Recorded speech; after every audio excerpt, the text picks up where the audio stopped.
Dos personas se enfrentan a dilemas éticos y morales que ponen a prueba sus convicciones y valores más profundos.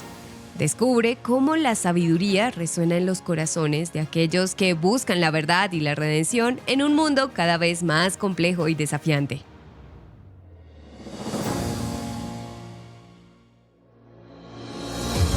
Misión 66. Descubriendo lo desconocido, usando lo conocido, aprendiendo y practicando lo aprendido en nuestro recorrido por la vida.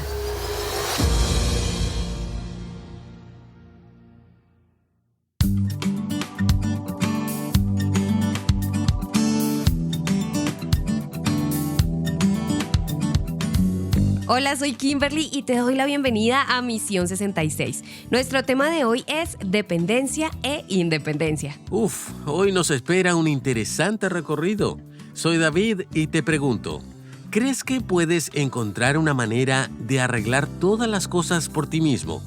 ¿Te crees muy listo? Bueno, si es así, toma en cuenta que nunca sabrás que Dios es todo lo que necesitas hasta que Él sea todo lo que tienes. Y eso es lo que vamos a ver hoy en nuestro recorrido, lo cual nos ayudará a decir en qué parte de la cancha nos paramos, del lado de la dependencia o de la independencia. Sigue con nosotros. Estamos en el recorrido del primer libro de Samuel. Johnny, ¿dónde quedamos? Bueno, el joven David está en plena fuga, huyendo de Saúl con gran dificultad, porque Saúl desea nada más y nada menos que matarlo. Hemos visto en los capítulos anteriores, el 21 y el 22, que David le causó problemas a la ciudad de Nob y el sacerdote Abimelech terminó muriendo a manos de Saúl. Todo ello porque David se dejó dominar por el miedo e intentó hacer las cosas pensando solo en sí mismo. Pero en el capítulo 23 las cosas empiezan a cambiar. Sí, en el primer versículo dice: un día los filisteos atacaron la ciudad de Keila para saquear sus eras. David no estaba muy lejos de esa región, así que ahora él decide, según leemos en la versión Reina Valera contemporánea de la Biblia, consultar al Señor. Observa que esto no había pasado en los capítulos 21 y 22. Cierto. Aquí dice que David fue y consultó al Señor. Le preguntó, ¿puedo ir y atacar a los filisteos? Y el Señor le respondió, sí, atácalos y libera a los habitantes de Keila. Pero los que lo acompañaban le dijeron, aun cuando vivimos aquí en Judá, lejos de los filisteos, estos nos infunden temor. Si vamos a Keila para luchar contra su ejército, nuestro miedo será mayor. David volvió a consultar al Señor, y el Señor le dijo, date prisa y ve a Keila, porque yo pondré a los filisteos en tus manos. Así que David y sus hombres fueron allí y lucharon contra los filisteos, derrotándolos por completo. David se apoderó del ganado de los filisteos y rescató a los habitantes de la ciudad. Ahora bien, cuando Abiatar, hijo de Ahimelech, huyó a Keilá para refugiarse con David, se llevó consigo el efod. Por lo tanto, observa que David aprendió correctamente la lección. Está con Abiatar, que ahora toma el lugar de su padre como sacerdote. Está allí con el pectoral sacerdotal usado también para saber la voluntad de Dios, porque en él estaban el Urim y el Tumim. Claro, David quiere saber cuál es la dirección de Dios. David está aprendiendo a depender de Dios. Ante esto, Saúl se entera y decide atacar a David una vez más. Sabiendo que él estaba en Keilá, Saúl dice, Dios lo ha puesto en mis manos. David mismo se ha entregado al encerrarse en la ciudad y ponerse tras sus puertas y cerrojos. Y así Saúl se marcha para atacar a David con el deseo de matarlo. Pero cuando David supo que Saúl tramaba algo para atacarlo, le ordenó a Abiatar que le llevara el efod y David oró. Él dijo, Dios de Israel, yo soy tu siervo y entiendo que Saúl piensa venir a Keila y destruir la ciudad por culpa mía. ¿Van a ponerme en sus manos los habitantes de esta ciudad? ¿Realmente va a venir Saúl como me han dicho? Señor, Dios de Israel, yo te ruego que me digas si esto va a suceder. Y dice el texto que David volvió a preguntarle, ¿nos van a entregar los habitantes de la ciudad, a mí y a mis hombres, al poder de Saúl? Y el Señor respondió, sí, los van a entregar. Así que observa que David ya no da un paso más sin consultar al Señor. Ahora él no actúa motivado por el miedo o por cualquier otra circunstancia o idea, sino que consulta al Señor. Ante esto, David y sus soldados salieron de Keilá y anduvieron errantes de un lugar a otro. Y al enterarse de eso, Saúl cambia su plan y decide ya no ir allá. Justo después descubriremos que David se quedó en las fortalezas del desierto y vivió en un monte del desierto de Sif. Como David sabía que Saúl lo buscaba para matarlo, se quedó escondido en Ores, en el desierto de Sif. Y entonces él tiene la oportunidad de encontrarse con Jonatán, que va allí, y ellos renuevan una vez más su pacto de no agresión, de amistad que tenían. Y en este momento los sifeos, que habitaban aquella región, al enterarse se dispusieron a denunciar a David y tratar de entregarlo a Saúl. Ellos terminan traicionando a David en esa situación y Saúl se entera de ello. Así es, y esto es lo que nos dice el texto. Que el Señor los bendiga por haberse complacido de mí. Pueden irse, pero averigüen dónde está su escondite. Y si alguien lo ha visto por allí, porque me han dicho que él es muy astuto. Fíjense bien y averigüen dónde se esconde, y vuelvan con una información segura. Entonces yo iré con ustedes. Y si David está en sus tierras, yo lo voy a buscar entre los miles que hay en Judá. Entonces el texto nos cuenta que los habitantes de Sif se despidieron de Saúl y se fueron a sus tierras. Para entonces, David y sus hombres se encontraban en Maón, al sur del desierto de Arabá. Y cuando David supo que Saúl y sus soldados lo perseguían, bajó a la peña y se quedó en el desierto de Maón. David entonces huye y Saúl lo persigue. Vaya que parece el juego del gato y el ratón. Buena ilustración, Kimberly. Y en esta persecución llegamos al capítulo 24. El texto entonces nos empieza a relatar que Saúl vuelve de luchar contra los filisteos, pues había escuchado que estos estaban atacando a Israel. Mientras David huía, Saúl combatió temporalmente a los filisteos. David había ido por donde estaban las fortalezas de Engadi. Saúl entonces vuelve de esa lucha y empieza a buscar a David en el desierto de Engadi. Entonces Saúl tomó a 3,000 hombres de entre los mejores soldados de todo Israel y fue a buscar a David. Este hombre no desiste la idea de matar a David. El texto dice que subió por los peñascos de las cabras monteses y cuando llegó a un redil de ovejas donde había una cueva, entró allí para hacer sus necesidades. David y sus hombres estaban escondidos en un rincón justamente de esa cueva, Johnny. Fíjate qué circunstancia inusitada e impresionante en este clima de persecución y de guerra. Saúl, siendo el rey, pero naturalmente siendo un hombre común como cualquier otro, tiene la necesidad de utilizar la cueva para sus necesidades físicas. David estaba escondido allí. David estaba aprendiendo a depender de Dios y ahora está Saúl en una situación en la que David fácilmente puede acabar con su vida. Sus hombres le dijeron, «Este día el Señor cumple su promesa. Cuando te dijo, tu enemigo está en tus manos. Haz con él lo que te parezca mejor». Noten lo que dice aquí en el capítulo 24 del primer libro de Samuel. David se levantó y sigilosamente cortó el borde del manto de Saúl. Después de haber cortado el manto del rey, David se sintió muy mal y les dijo a sus hombres, «Que el Señor me libre de hacerle daño a mi Señor. Él es el ungido del Señor.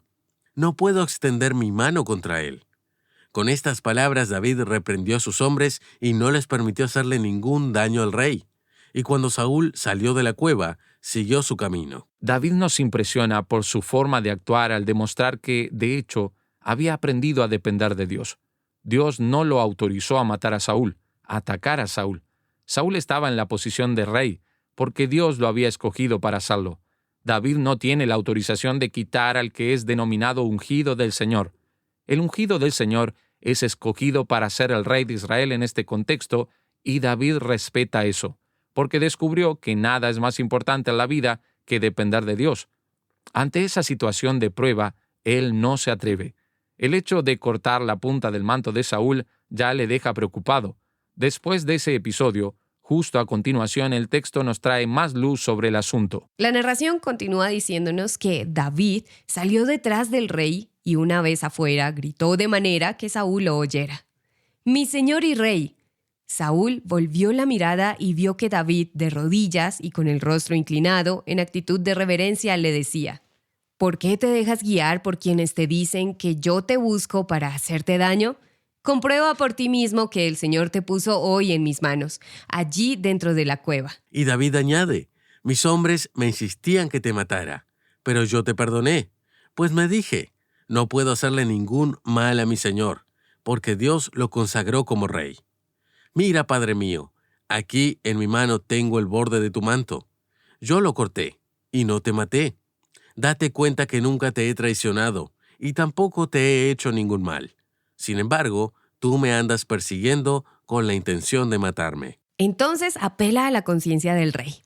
Que el Señor nos juzgue a los dos y que Él me vengue de ti, pero yo nunca levantaré mis manos contra ti. Recuerda el antiguo proverbio, de los malvados proviene la maldad. Así que yo nunca levantaré mi mano contra ti. David le deja bastante claro a Saúl lo siguiente: mira, que el Señor juzgue. Yo no haré justicia con mis propias manos, puesto que entiendo la autoridad que Dios te entregó a ti, oh rey. Continuamos leyendo lo siguiente. ¿A quién anda persiguiendo el rey de Israel? ¿A quién busca? ¿A un perro muerto? ¿A una pulga? Que el Señor sea el juez que nos juzgue a los dos. Que vea Él mi causa y la defienda, y me defienda de ti. Cuando David terminó de hablar, Saúl dijo, ¿acaso no eres tú quien habla, David, hijo mío? Y en ese momento Saúl lloró. Nota la fragilidad de Saúl, que ya no sabe lo que quiere. Tú has actuado con más justicia que yo, porque me has tratado con bondad, mientras que yo te he tratado mal. Hoy me has demostrado que eres un hombre bueno, porque el Señor me puso en tus manos y no me mataste. ¿Quién, pudiendo matar a su enemigo, lo deja ir sano y salvo? Seguidamente Saúl dice, que el Señor te bendiga por lo que hoy hiciste conmigo. Yo entiendo que tú vas a ser rey de Israel y que bajo tu mando el reino de Israel será firme y estable. Júrame entonces delante del Señor que no eliminarás a mis descendientes ni borrarás el nombre de mi familia. Y David se lo juró a Saúl. Entonces Saúl regresó a su casa y David y sus hombres se fueron a la fortaleza. Podemos observar con bastante seguridad que Dios es de hecho el Señor de la historia y conduce todas las cosas. Toda la planificación de Saúl, toda la asesoría militar que tenía, aquello que había pasado con los cifeos traicionando a David, nada sirvió. Claro, Saúl entró en la cueva y David podría haberle quitado la vida, pero no lo hizo. Es increíble. David una vez más muestra que está siendo entrenado para ser un buen rey en Israel. Sí, vemos que ahora ya no va con la intención de cumplir sus propios planes. No está motivado por el miedo ni por la autopreservación. David aprendió a depender de Dios consultando al Señor en el caso de Keilá, consultando al Señor para saber si será entregado a Saúl, sabiendo que Dios tiene todo bajo su control. No se atreve a quitarle la vida a Saúl a partir de su propia iniciativa. ¿Qué lección más extraordinaria encontramos en este texto de las Escrituras?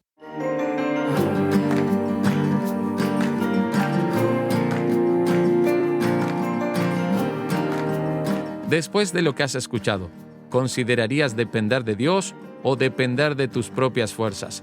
¿Tienes alguna experiencia que quieras contarnos sobre cómo depender de Dios te ayudó en algún momento? Escríbenos a nuestro número de WhatsApp, +1-847-857-8029. Queremos escuchar tu comentario. El número una vez más es +1-847-857-8029 o escribe al correo electrónico misión66@transmundial.org. misión66@transmundial.org. Aprovecha también para solicitar el libro Misión Antiguo Testamento. Es totalmente gratis.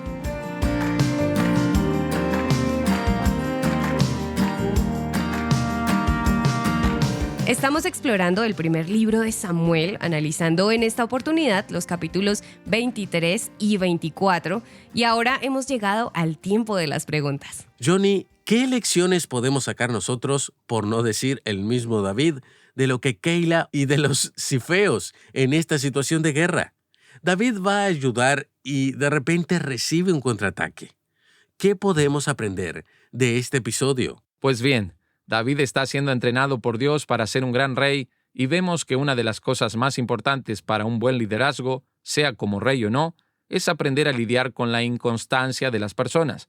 David fue bajo dirección divina a liberar a Keilah del ataque de los filisteos. Así que se podría pensar, bueno, Keilah será agradecida. La ciudad ayudará a David porque eso fue lo que hizo por ellos. Pues no, llegan los filisteos allí y Dios dice, mira, la gente te entregará en manos de Saúl. Entonces David se esfuma, huye para poder escapar. De la zona. Se va de la zona. Los cifeos están allí cuando Saúl viene de camino. Saúl es más poderoso. Mirad, apoyemos a Saúl y delatemos a David. Entonces, ¿por qué es importante ver eso aquí? Es porque David descubre la fragilidad del ser humano, que aunque le hagas el bien a alguien, esa no es garantía de que siempre te apoyará con gratitud y actuando con justicia. Eso es saber lidiar con la inconstancia humana. Es muy importante ver la lección aprendida aquí. Intereses políticos, segundas intenciones. ¡Qué complicado! Ahora, ¿cómo saber que Dios está actuando detrás? ¿Cómo saber que Dios hizo algo a mi favor? Por ejemplo, Saúl y los soldados de David hacen algunas interpretaciones equivocadas de las circunstancias. Es lo que vemos en el versículo 27 del capítulo 23 y también en el versículo 4 del capítulo 24. Pues bien, David, ese tema es muy importante porque cuando Saúl escucha que David está en Keilah, él dice, mira, vámonos allá, pues Dios lo entregó en mis manos. Cuando Saúl entra en la cueva desprotegido, los soldados de David dicen, ¿lo ves? Ahí está. Dios entregó a Saúl en tus manos. Aprovéchalo y acaba con él. Así que, ¿cuál es el problema? Hay un peligro muy grande en hacer una lectura de la voluntad de Dios en las circunstancias favorables, especialmente hoy, cuando ya tenemos la dirección de las Escrituras. Debemos obedecer aquello en lo que Dios nos orienta por los principios bíblicos. Claro, si hay una orientación muy específica, particular, eso tiene que estar bastante claro y confirmado por varias circunstancias. Sí, porque de lo contrario manipularemos la voluntad de Dios. Entonces, cada vez que la cosa me favorece o me interesa, digo que es Dios el que está hablando. Podríamos decir que esa es una especie de picardía santa, una hermenéutica peligrosa que no se puede permitir. Y aquí vemos dos casos serios y equivocados en el texto bíblico. Es interesante lo que has mencionado en cuanto a la actitud que tuvieron, porque si después la cosa sale mal, uno dice, era la voluntad de Dios, ¿no? Así que ahora el asunto es suyo. Ahora, en cuanto a este episodio en el que David dice, el Señor lo entregó en mis manos, y dice también, no atacaré al ungido del Señor. Es decir, da una respuesta profunda, pero ¿qué es respetar al ungido del Señor hoy en día?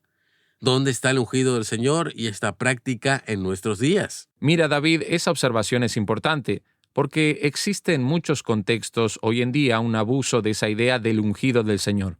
¿Quién es un ungido?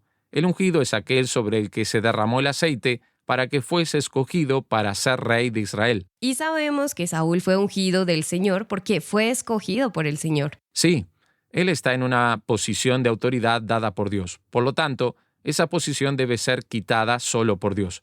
Eso no significa hoy que cualquier persona que se autoproclame como autoridad sea necesariamente el ungido del Señor. En el Antiguo Testamento, un ungido del Señor era alguien que tenía una alta autoridad reconocida por el pueblo. En tal caso, ese ungido del Señor debía comportarse según lo que el Señor enseña. Por supuesto.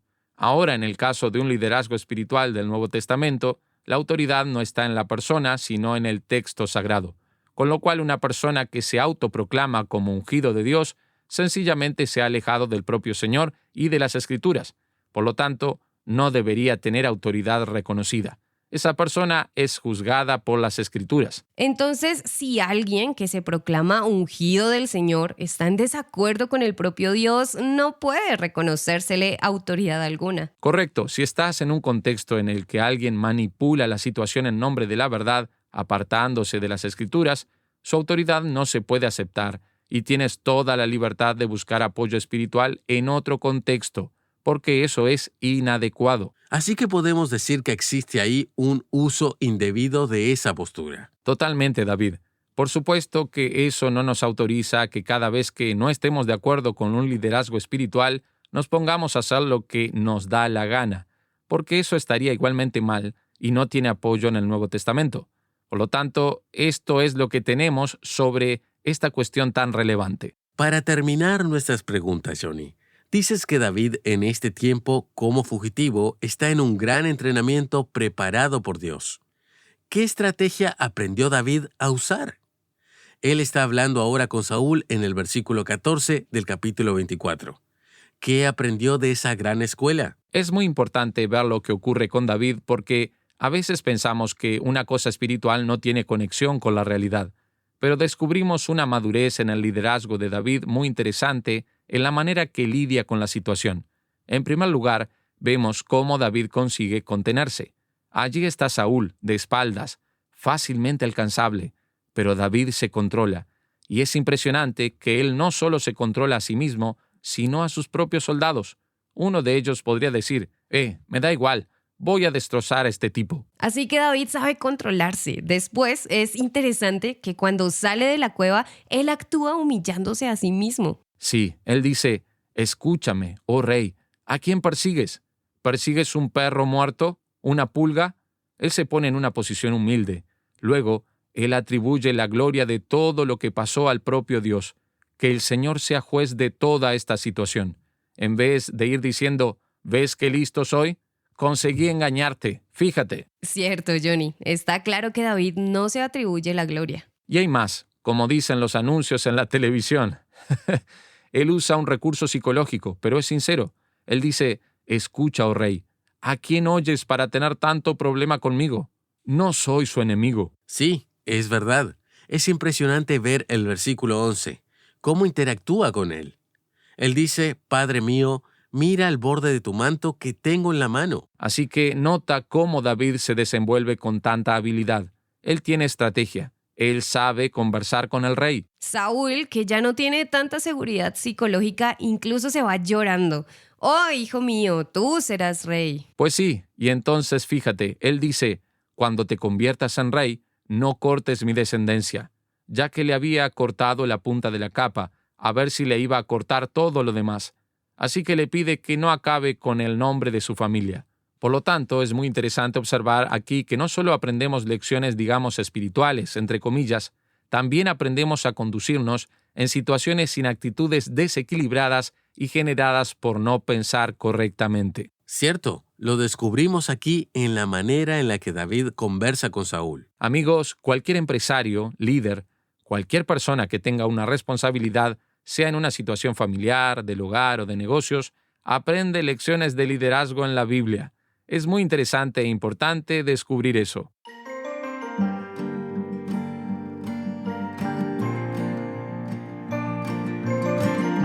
Te esperamos hoy en las redes sociales. Nos encuentras como Misión66.rtm en Facebook, Instagram, YouTube, TikTok, Spotify y X.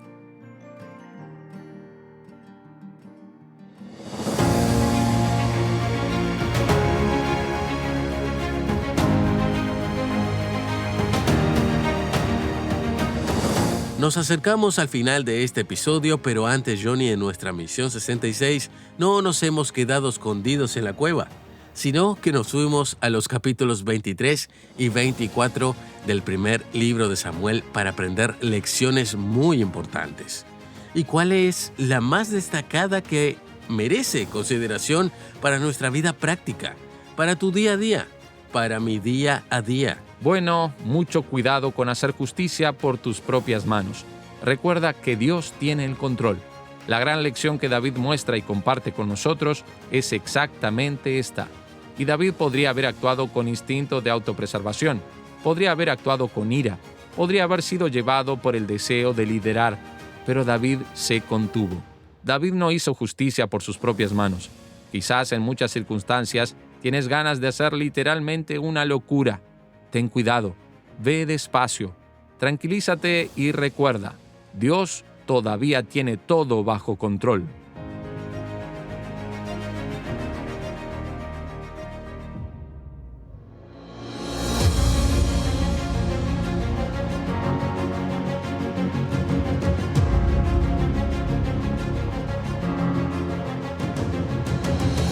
Y así terminamos por hoy. Recuerda solicitar el libro Misión Antiguo Testamento.